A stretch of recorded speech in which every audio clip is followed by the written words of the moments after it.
আসানসোল কাজী নজরুল বিশ্ববিদ্যালয়ে MPLADS fund থেকে digital library উদ্বোধন করেন আসানসোলের সাংসদ শত্রুঘ্ন সিনহা ও রাজ্যের আইনমন্ত্রী মলয় ঘটক, জেলা তৃণমূল কংগ্রেসের জেলা সভাপতি নরেন্দ্রনাথ চক্রবর্তী সহ আরো অনেকে।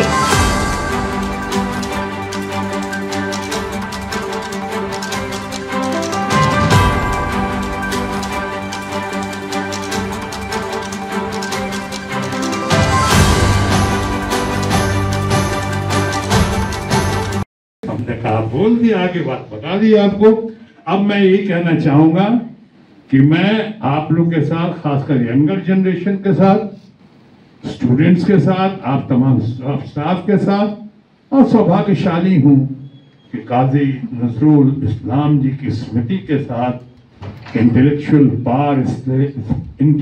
पार एक्सीलेंट, ये एक्सीलेंस जिसको कहा जाएगा, काजी साहब नजरुल साहब के आज दरबार में या उनके यूनिवर्सिटी में आज आया हूं, जिसमें हमारी प्रिय नेता, देश की सबसे कद्दावर, सबसे पॉपुलर, सबसे powerful tigress of Bengal Mamata Banerjee जी का बहुत बड़ा कंट्रीब्यूशन है। मैं उनको भी सलाम करता हूं और आपको सिर्फ ये कहता हूं, कोई भी ऐसी बात हो, हम आपके हैं, हमारा सारा फंड आपका है, जैसा आप कहेंगे मैं आपके साथ हूं, साथ था और साथ रहेंगे। जय बांग्ला, जय নজরুল ইসলাম আমাদের আসানসোলের গর্ব, আমাদের রাজ্যের গর্ব, আমাদের দেশের গর্ব।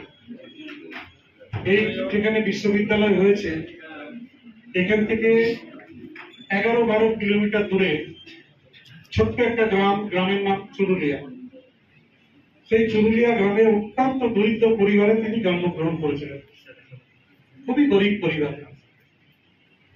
এবং তিনি তার কর্মজীবনে আসানসোলে এখানে একটা পাউরুটির কারখানা ছিল, আব্দুল ভাই, সেই আব্দুল ভাইদের কারখানাতে তিনি চাকরি করতেন, তিনি পাউরুটি তৈরি করতেন। কিন্তু সেই জীবনে থেকেও তিনি দেশের জন্য যে কবিতাগুলো লিখে গেছেন, যেভাবে স্বাধীনতা সংগ্রামে তিনি স্বাধীনতা সংগ্রামীদের সাথ দিয়েছেন, ভারতবর্ষে যারা সেই সময়কার কবি, সেই সময়কার লেখকরা ছিলেন, কাজী নজরুল ইসলাম কিন্তু তাদের মধ্যে অন্যতম। এবং তিনি একমাত্র কবি যিনি অন্য দেশের জাতীয় কবি, বাংলাদেশ। এবং আমার খেয়াল আছে এই ইউনিভার্সিটি যখন তৈরি হয়, যখন ঘোষণা হয়, কাজী নজরুল ইসলামের সেদিন জন্ম বা মৃত্যু দিবস ছিল, জন্মদিন ছিল। এবং আমি মাননীয় মুখ্যমন্ত্রীর সাথে বসে কথা বলছিলাম, তো আমাকে উনি নির্দেশ দিয়েছিলেন যে বলে তুমি জন্মদিনে চুরুলিয়াতে যাবে। আমি বলেছিলাম হ্যাঁ দিদি, আমি চুরুলিয়াতে থাকবো। আমি ওনাকে একটা ছোট্ট রিকোয়েস্ট করেছিলাম যে দিদি, ওনার নামে কোনো ইউনিভার্সিটি করা যায় না? বললো আমি দেখবো। যেদিন ওনার জন্মদিন আমি চুরুলিয়াতে গেছি, সেদিন কলকাতাতে তিনি নজরুল তীর্থতে তিনি গেছিলেন। সেখানে তিনি ঘোষণা করে দিলেন যে আসানসোলে কাজী নজরুল বিশ্ববিদ্যালয় আছে। এবং আমার খেয়াল আছে, আমাকে ফোনে বললেন কোন ইউনিভার্সিটি আমি ঘোষণা করে দিলাম। এবং তারপরেই এই ইউনিভার্সিটি শুরু হয়। আজকে হাজার হাজার ছাত্র ছাত্রী এখানে পড়াশোনা করছেন। আমি নরেনের সাথে একমত যে ইউনিভার্সিটি হচ্ছে পঠন পাঠনের জায়গা।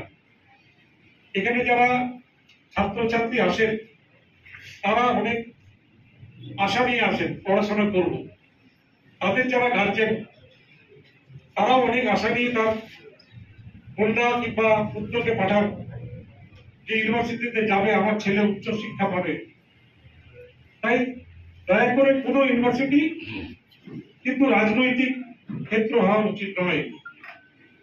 উন্নয়নের ক্ষেত্রে সবাই মিলে যদি আমরা কাজ করতে পারি, তাহলে এই ইউনিভার্সিটি আগামী দিনে খালি আমাদের পশ্চিমবঙ্গ নয়, ভারতবর্ষের প্রথম সারিতে চলে যাবে।